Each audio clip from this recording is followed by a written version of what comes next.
Hey everyone, I'm Tom, owner of Video Game Trader. Today I wanted to share a little bit about our story, why we got started, and perhaps inspire other people who want to start a video game store on their journey. We have 2 locations in Gwinnett County, Georgia. How would you say that your journey began with Video Game Trader, or how you sort of got into this industry?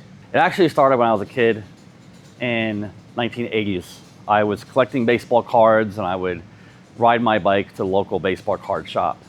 And that's what sparked my idea to have a business. My dream business was a baseball card store. And I actually drew out diagrams. I laid out a floor plan. I was probably 12 years old, maybe 13. And then the baseball card market crashed, and I abandoned the idea, didn't think of it again until the mid to late 90s when I was at a flea market and I came across an old crate of Atari games. Some of you don't know what Atari is, but Atari was essentially the first popular mainstream video game system that uses cartridges. But I bought that crate, I paid $20, I think, and I put it on eBay. It sold very quickly for a good price. So I said, let me do this again. And I just kept going back to the flea market, finding stuff, and then I started going to garage sales and yard sales and buying stuff. And it worked out well. So in 1998, November to be exact, I launched videogametrader.com. Shortly after that, I got distributor accounts and I started selling video games on a Yahoo shopping store. I don't know if any of you even know who Yahoo is anymore, but I know who Yahoo is. Yeah, they were the big shopping portal back in the late 90s, very early 2000s. And we started selling video games. I think the first video games I got in stock were probably like Pokemon Yellow for Game Boy and WrestleMania 2000 for 64.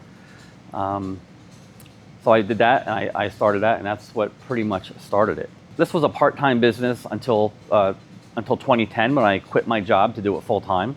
In 2012, I relocated to be closer to family to Georgia and opened my first retail store in Buford, Georgia.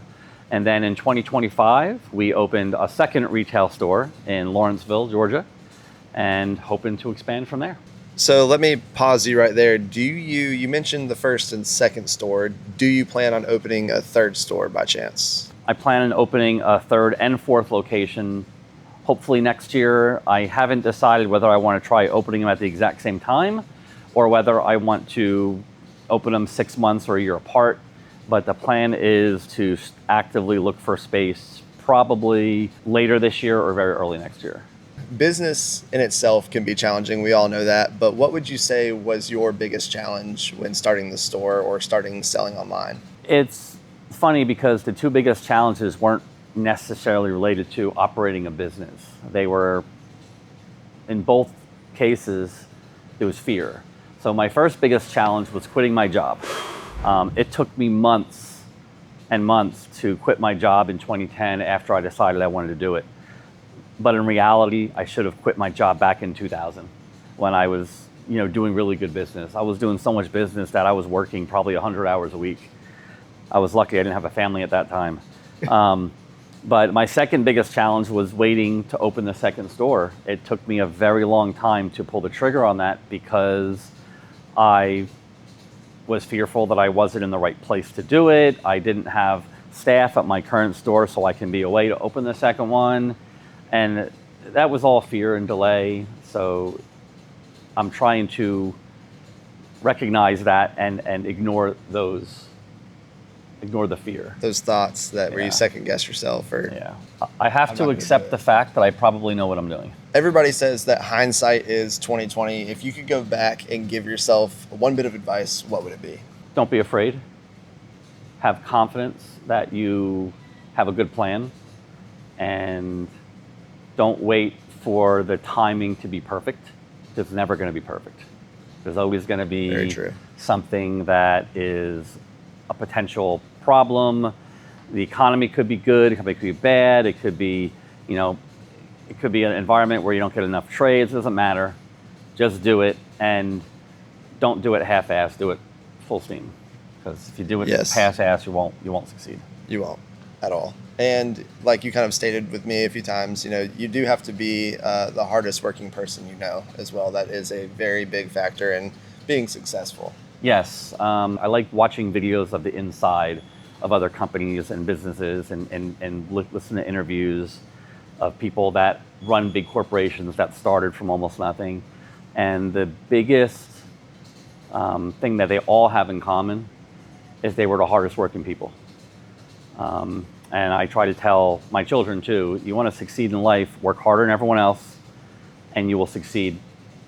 Even if you don't succeed the first time you try something, if you are a hard worker, you'll not fail forever. And failing is the best teacher you can have. I agree, 1000%. After all of that hard work, what would you say was kind of like your earliest proud moment, a moment where you sat back and said, this is paying off. I know that people are enjoying what I'm doing and I don't feel like I'm doing everything wrong. Well, I don't have one single proud moment.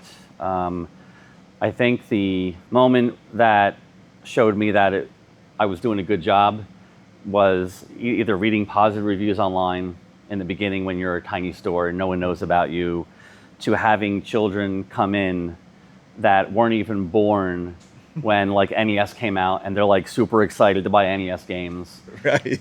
People.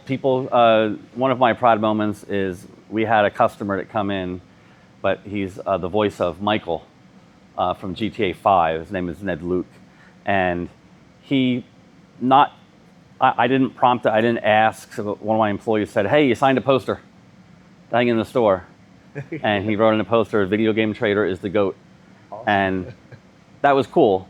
Because, we have a fair number of people here that are, I would call celebrities. Yeah. But I don't want to have people come in and just see a bunch of things on the wall that I asked all the celebrities to sign. So I purposely don't ask people to sign anything. Right. But the fact that he just wanted to do it on his own was kind of willingly cool. Offered to sign the poster for you. Yeah. We'll take a look at that poster. Yeah, we had the poster. The only mistake my employee made is giving him the wrong marker to write on it, because it's hard to see. But it was really cool, and he did a when we had no viewers years ago. He did a live. I think it's the most viewed video on our YouTube channel right now, which is cool. It's old and it's terrible quality. The sound's bad, the lighting's bad, the video quality's bad, but it was really cool. Real quick, do you prefer Nintendo, Xbox, PC, PlayStation? Or would you still stick to those arcade games? Tell me a little bit about sort of where you spent a lot of your time gaming as a kid, and do you game now? Well, as a kid, I didn't do a lot of gaming. My parents didn't have a lot of money. The only experience I got with arcade games was going to the roller rink, which they don't barely exist anymore. But going to the roller rink, my parents gave me a couple dollars, and I'd play Galaga and Moon Patrol, Dig Dug, and I love pinball machines. Like real pinball machines are probably my favorite. I had one in my garage when I was a kid.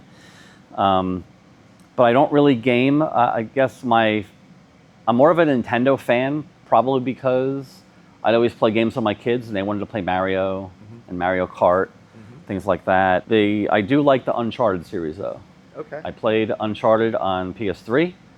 I played the first 3 games, and it was the only, and I think I only beat one of them, but it's literally the only modern game I've ever completed. Is one of the Uncharted games. So I like that series. I like games that you can single-player adventures. I play on easy mode. Actually, it was embarrassing. There was one game I played. I don't remember if it was Horizon Zero Dawn or one of the Uncharted, but there was a bunch of difficulties, and there was like really hard, medium, easy, and then under easy was casual. I enjoy casual every once in a while, so don't feel bad. Casual was still hard for me. So, but it was good. I like enjoying the story. So I like a good story. Let's say I wanted to open up my own video game store, or somebody watching this video wants to go and open their own video game store. What's a small bit of advice that you would give them if they're just getting started with absolutely nothing? Don't open it near my stores. Number one. For real though, don't let fear stop you. There are plenty of people who started businesses with literally nothing, and they've become very, very successful. Number 2, something I should have done, I didn't. If you want to start a business, whether it's this business or any other business, go find someone who's already in business and work for them for 6 months. Approach the owner, say, listen, I want to open a store. you know, I want to learn the business. Let me work with you for 6 months. If you're going to open a business in like Podunk, Washington, yeah, come here. I'll spend 6 months with you and teach you. So that goes to anything. If you're going to open a pizzeria or a clothing store or whatever it is, you want to spend some time in the business. Because one of the things that I see, there's a lot of video game and hobby shops that fail every day.